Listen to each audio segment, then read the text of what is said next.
We're here with PJ Ace. PJ Ace, I think, is going to be the first person to ever have a full-length commercial ad entirely generated by AI run first, but then also during the NBA Finals, which was a tweet that rocketed around the AI community. PJ, welcome to Limitless. Thank you guys so much. Long-time listener and really excited to be here. So we kind of just want to pick your brain about what that experience was like and kind of get into the nuances of it. But first, just tell us about what it was like to make that Kalshi ad. Tell us about the experience. What was it like? Was it hard? Was it fun? Was it easy? What did it teach you?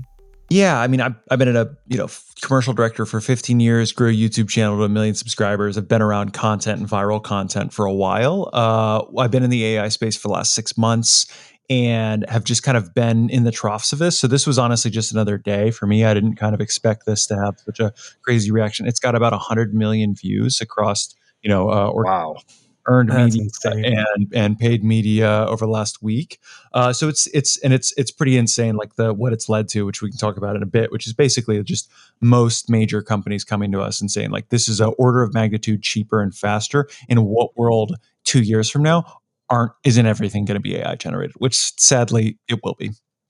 I want to start off actually with a contrarian take, which is that as soon as this becomes normal and easy, Kalshi did it. They were the first ones. They were brave enough, bold enough to go first. But say, for example, 4, 5, 6 more commercials go live with VO3 as the actual main generator. And then society becomes aware that that's happening and it becomes normalized. And they see this AI commercial and they actually realize oh, this is AI. Maybe the product's not that good because they are actually just using AI in order to just get distribution. So I want to give you the counter take.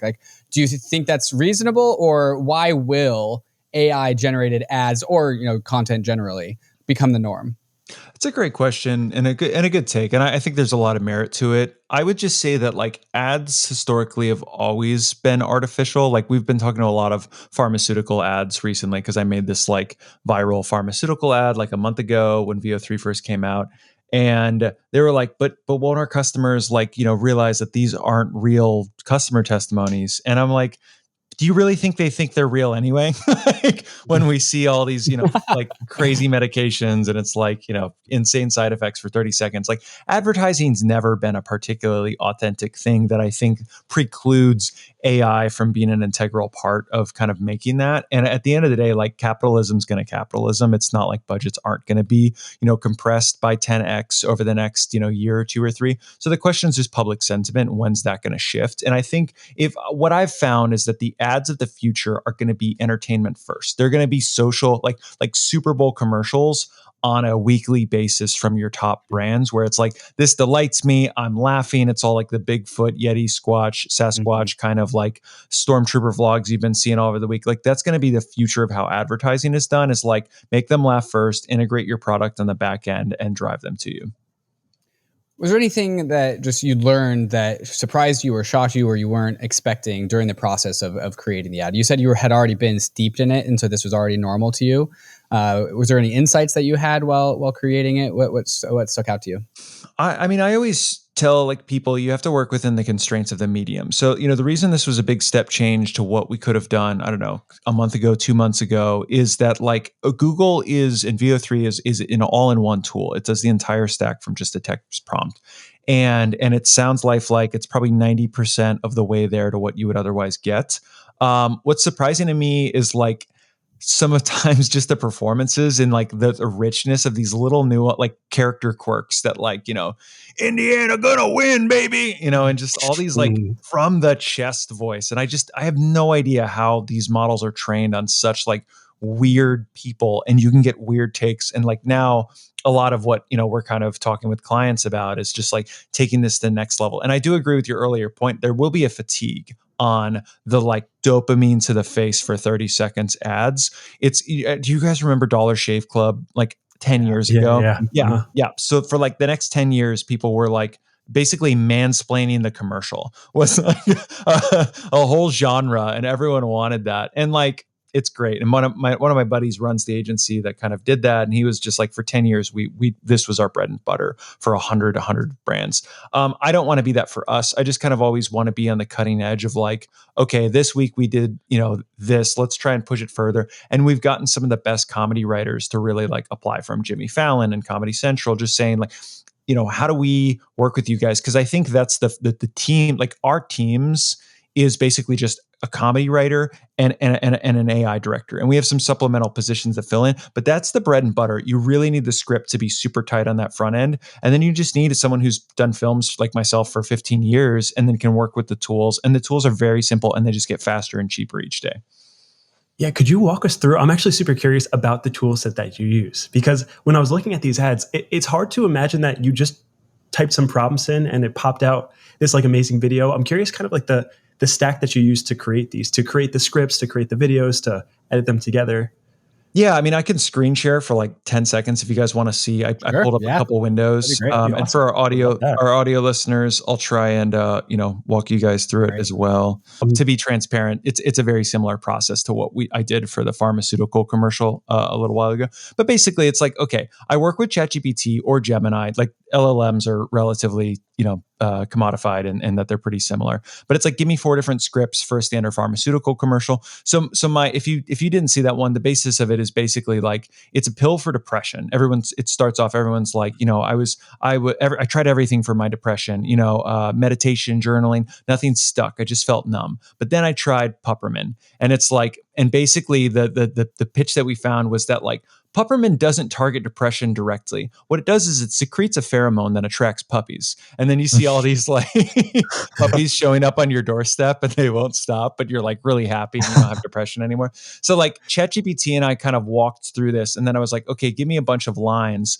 So then like the lines from it is, it's like, let's see. Oh, he licks my toes almost just as much as my late husband used to.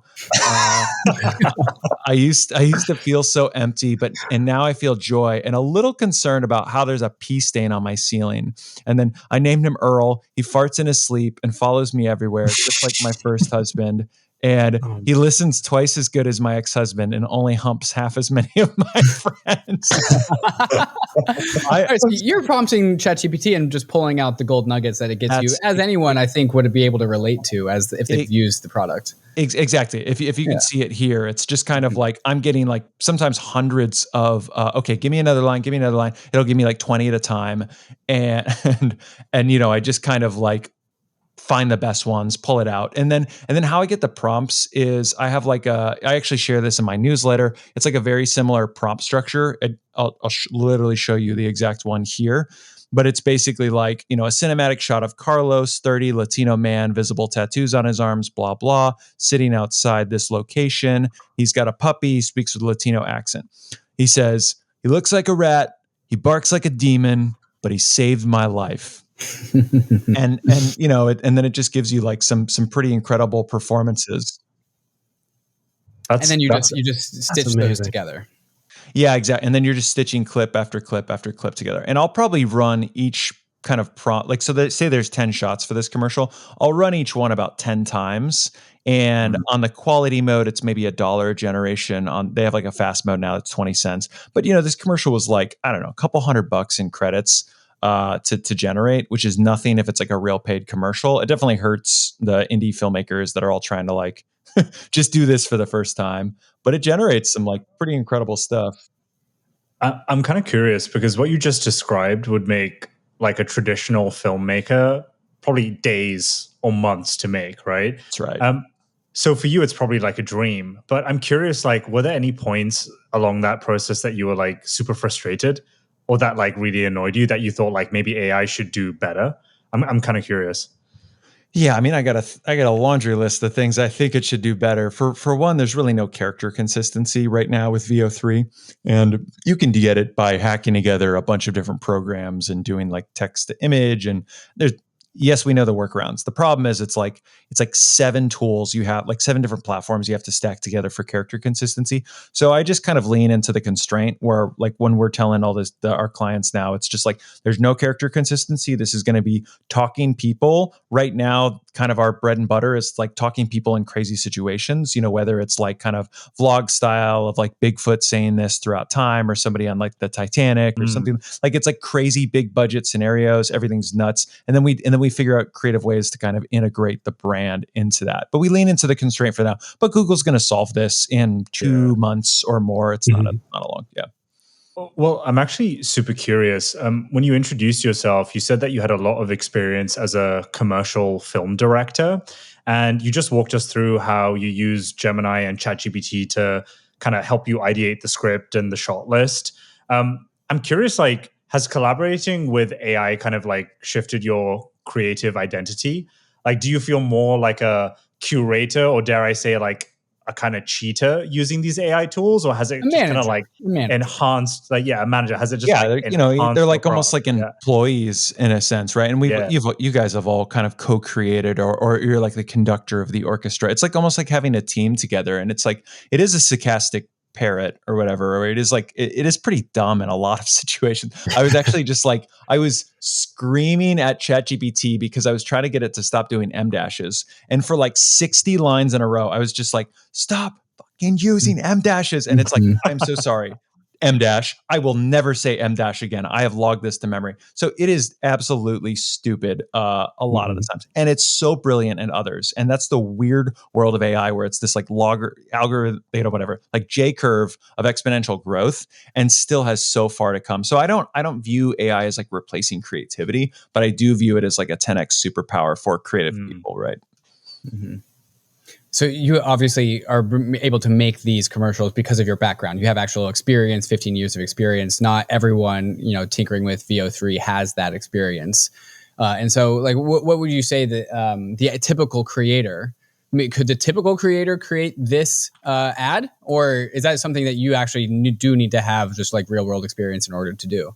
They could definitely create a pretty interesting version of this ad. I think we're gonna get pretty good at deconstructing like viral formulas soon. The problem is like the Bigfoot blogs are really. Have you guys seen that on like TikTok right now? Or I mean, like, it's all over the place. And like I've talked to a bunch of the account owners, and some of them are like they're just kids in college, or some of them are in like high school, where they're just like, I don't know, I'm just typing in funny prompts, like, and they get like millions of views. So like, I do think that the creator class is going to quickly adapt to this new medium of anyone being able to tell pretty funny stories. Now, like our big brand's going to really want to work with like younger creators, like, creators just out of film school. If they're creating good stuff, absolutely. And also, can people learn filmmaking in a relatively short time frame? I think YouTube has shown us, and being a content creator on Instagram and TikTok, like you don't have to have a huge history to be a good content creator. I think it's always just taste, right? It comes down to taste of, do you know what hooks them on the front? Do you know what retains them, throughout the content? And then can they kind of re-engage, share it with their friends? Like that's kind of the viral content. Like, yes, what you have to do to create the video has to be kind of inherently viral, but almost just hooking their attention to watch the first second and a half is just as important. And that's kind of what I really try and train people on from like my more YouTube background. Is like, when Mr. Beast thinks of a new video, he starts with the title, and then he says, okay, if this title would get me to look at the thumbnail, then I will go all in on the thumbnail. And then if this thumbnail compels me to click on the video, then I will watch, then like I will make this whole video. But like his team just pitches like title, thumbnail. And that's kind of how I think people have to also approach ads now in the AI space, is like, just pitch me on the first opening shot. So a good anecdote to this is I did this like Bible influencers one that went super viral like 2 or 3 weeks ago. I don't know if you saw any. Wait, that was you? I was one of the first ones to do it. So like I had Jesus on the cross and he goes, God is about to BRB. Wait, I saw that. I had no idea that was you. That's hilarious. That's great. Yeah. And oh my God. And I grew up in the church, so like I love making fun of Bible characters because it's like it comes from a good place, like whatever, man. I prayed about it. Jesus said it was a cool commercial, but it was very divided in the faith community. So everyone was like, it's sacrilegious, and the other half like, this is the funniest thing. I showed this with all my church members. So I think, but what was the best part about that? It was like my first. All my other TikTok videos had like 1,000 views, 2,000 views. That one had 5 million views, like within 48 hours. It was crazy. And I think all of it came down to the fact that the opening shot was just provocative and good. And so that's now how I kind of think of the content. Even the Kalshi ad, it's like I've got an old man in underwear with an American flag around his shoulders, and cops are escorting him out of the arena. That's a good opening shot to me, So that's how you got to think of content. Yeah, I suppose just the laws of virality don't change, but I think the tools to make something 10x more viral are 10x more powerful. Yeah. And so maybe that's what really changes. What you're doing is you're leveraging AI tools to disrupt the ad agency business, at least with this Kalshi ad, and anything else that you do with that. But also, I don't think it really takes that much imagination to understand that the creator economy on YouTube, TikTok, Instagram Reels is also going to be penetrated perhaps even more quickly. What do you think when it comes to just like disrupting industries that are big and pre-existing? How do you think this really changes things? Yeah, there's a lot of thoughts I have. I do think that like budgets are going to come down by an order of, magnitude where, instead of spending $1 million a spot, brands will be able to spend maybe $100,000 on some like really high tier AI studios like us, where we can make essentially like pro sports level commercials for more in the 5-figure range is probably what I think the prices are going to get compressed down to. That's an amazing thing for brands. And then like to all my fellow agency owners who are trying to like make sure you don't tell too much about the pricing of the generation credits. And like, I think if we're not sharing our process, like you're missing out on the ability to kind of like help other people, like help the creator class actually understand like how this works. How's it? So I'm kind of like a little problematically to my peers and that run out of their AI studios. I kind of try and share my prompts, my process. I share it all in my newsletter and stuff, just because I feel like if we're all trying to like not share prompts as if that's some secret sauce. Like that shouldn't be what makes your studio the secret sauce. And it actually shouldn't, your cost plus shouldn't be what you're basing your value as a studio on. Really, I think your moat as an AI studio or as an AI filmmaker, to those in the audience, is like understand what actually creates the value here. And the value is always attention. And so it's like crack the code on attention as best as possible, and then offer that as like value-based pricing for why you charge still a good premium rate. Because I do think at the end of the day, a lot of this pricing will go to near zero, and brands will cut out agencies entirely, and they're going to do a lot in-house with a few directors. So essentially the winners will be brands from this AI boom and high-level creators that can wear a bunch of hats. And then I don't want to say losers, but the people who are going to be disrupted is these like huge, bloaty, middle-level agencies that otherwise, made all their margins on kind of having like 60 different people on a production shoot. I'm really curious to know what the perception of AI created videos is along that spectrum of people, from the like slow moving companies to the really fast moving ones that are excited about this. Are people excited to lean into AI, or do some people feel like it's disingenuous, it's not real, it's kind of artificial in a way that rubs them the wrong way? Do you kind of see any sort of trend in those directions? Yeah. So like, and I've been in this space for like 6 to 9 months of like, I had one of the first super viral AI videos. It was, I took like the Princess Mononoke Studio Ghibli trailer and I made it in live action like back in October, and that got like 22 million views. And then I did a Studio Ghibli Lord of the Rings. That was like also super viral. So like I've definitely been the subject of a ton of like AI hate, like death threats, like go generate a bridge and jump off of it, you freaking hack, like all these insane DMs. Yeah, some of them are like, I want to put them on my wall because they're really great. And so from a public sentiment, I would say it's shifted a lot just in the last month, where people hate crappy AI, but people actually don't mind good AI. And more importantly, they don't mind funny AI because it can tell stories we never could have before, as you see with like Yeti vlogs and the Bible stuff, and like it unlocks something new here. So then as far as filmmakers and how do they feel about it, it's changed so much from the writer's strikes, a year ago, where I was at Comic-Con and like, I had a show in production and the strikes screwed everything because everyone's afraid of AI. And then it was like more fear. And now I get calls like daily of like filmmakers saying like, this thing's not going away. I was hoping it would. I was hoping it'd be banned. It's not. So how do I adapt? And the filmmakers who do, they will be fine. You're not going to be replaced by AI. That's the phrase. You're going to be replaced by somebody who uses AI, right? Right. Yeah. So obviously the tools that we have at our disposal are incredible. AI is amazing. That's why we're talking about these things. But also VO3 is just the first iteration of what is production grade. So in some sense, we also understand them to be pretty primitive for what they will be. Like we're constrained by 8-second clips. Character continuity is, dog shit. What are some of the biggest things that you're excited for that are coming, like technological unlocks with his whole like tech stack that are coming that we just don't have yet today? Like, how do you want these tools to improve? Yeah. There's a lot. So obviously the character continuity is going to be the first major thing that some of these brands tackle. I also just think the like production process, like figuring out an agentic approach is something I'm really interested in. Like, okay, the scripts kind of need to be co-written with AI, but the step from taking a script and turning it into like a shot list and then giving me first looks at each shot on the shot list, like there's no reason that needs to be human anymore. Like it understands my prompt structure, it understands how to take it. The problem is like nobody's really has like a great kind of agentic orchestration layer, as we call it, or the application layer from like, that kind of sits on top of these foundational models. There's great companies like FreePick and Fowl and some of these others that are trying to address that. But I definitely think that in the startup space, that's where like some new startups that kind of help orchestrate compress the timeline from idea to output it should not be a one-touch approach to advertising. I don't think that. It needs to be this kind of like iterative, like shot 1, shot 2, shot 3.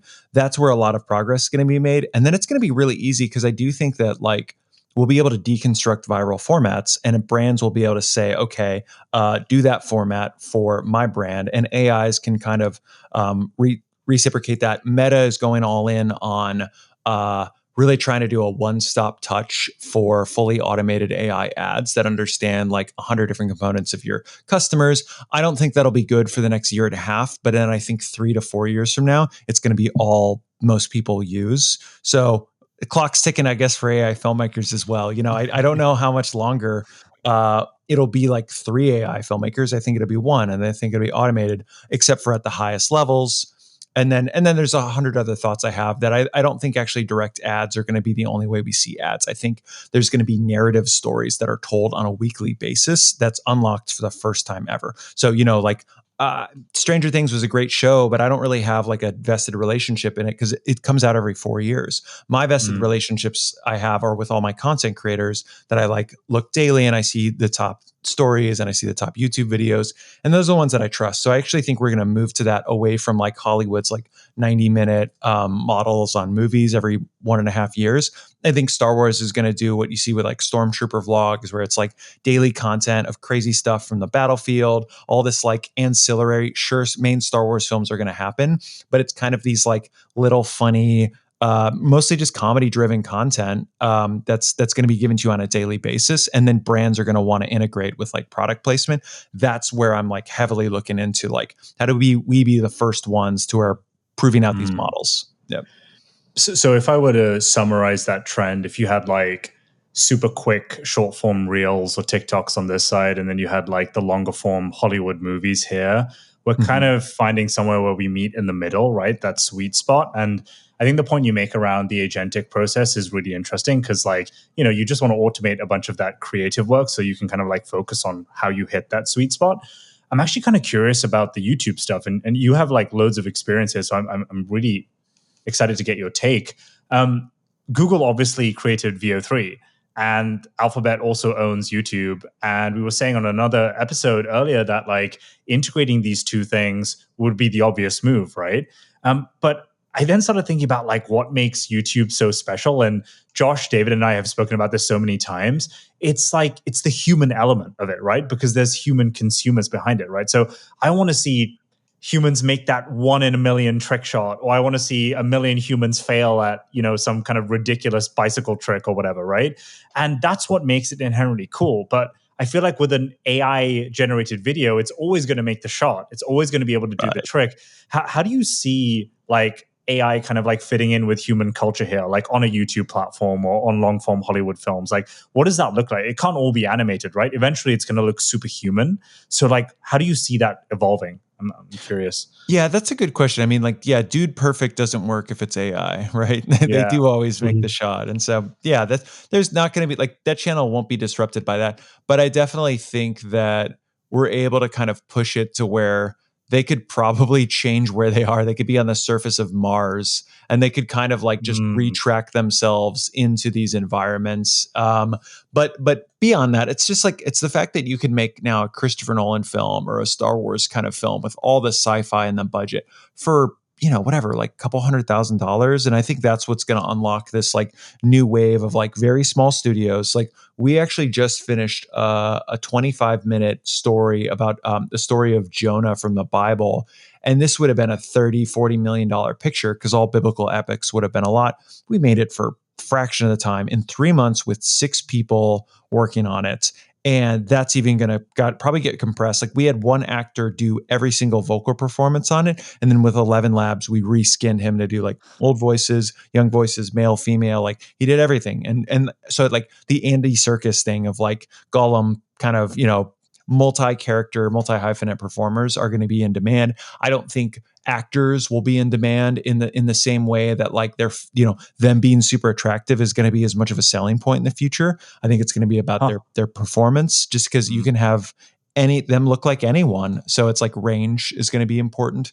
So everything is going to shift and content will 10x.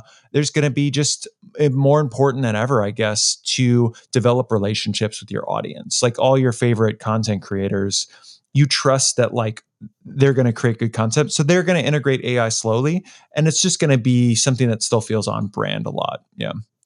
I want to double tap on something you said, the notion that actors or actresses can do the acting, but their physical appearance is actually not the thing that they are valued. It's actually the acting. And so I don't know, when I see Tom Hanks act, I see Tom Hanks. I'm watching Saving Private Ryan. He's on the beach. People are blowing up, and I see Tom Hanks. It's that's just the nature of who he is, and he's so identifiable. And maybe what you're alluding to is like there's this notion of like, yeah, you're gonna see the actor.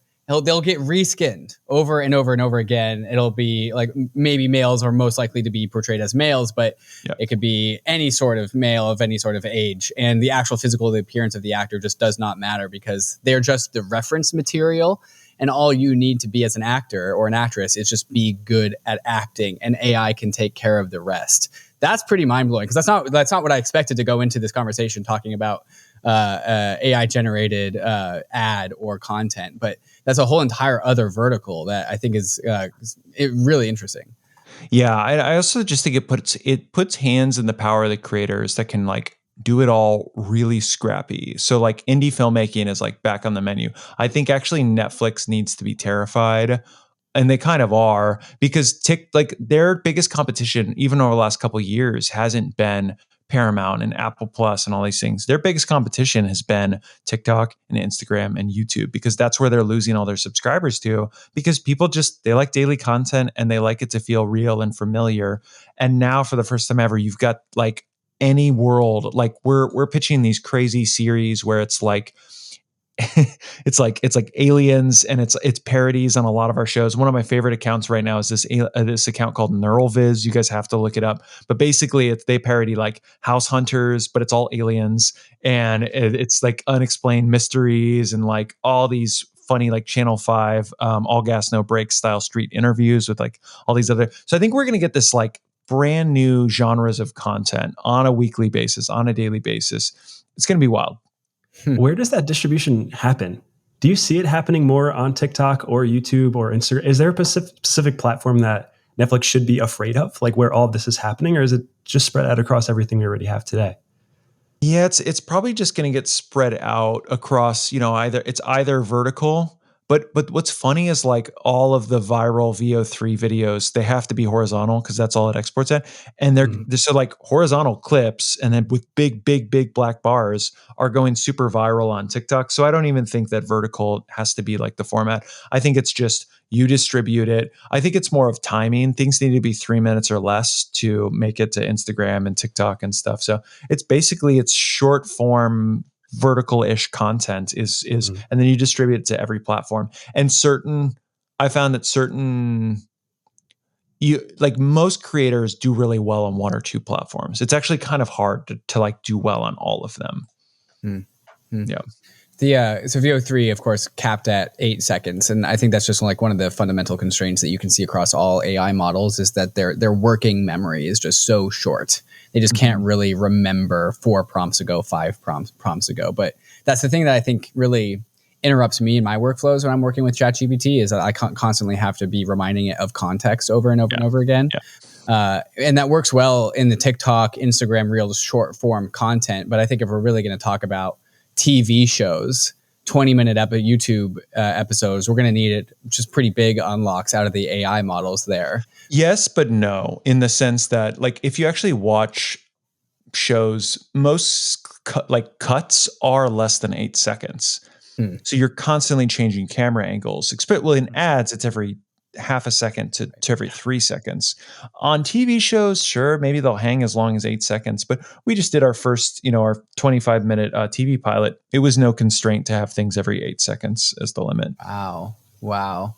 Interesting. I mean, you know more than me, but even with those TV shows, the scenes are acted out by the actors for multiple minutes. Like it's a multiple minute long scene. There's multiple camera angles. So it's just the character consistency. So then you're just swapping angles. So then, but I like what's coming. Google's already previewed it. Is basically you're just going to be able to upload like a character, a scene, and then elements you want in it, and you're going to say, okay, like here's your elements of your canvas.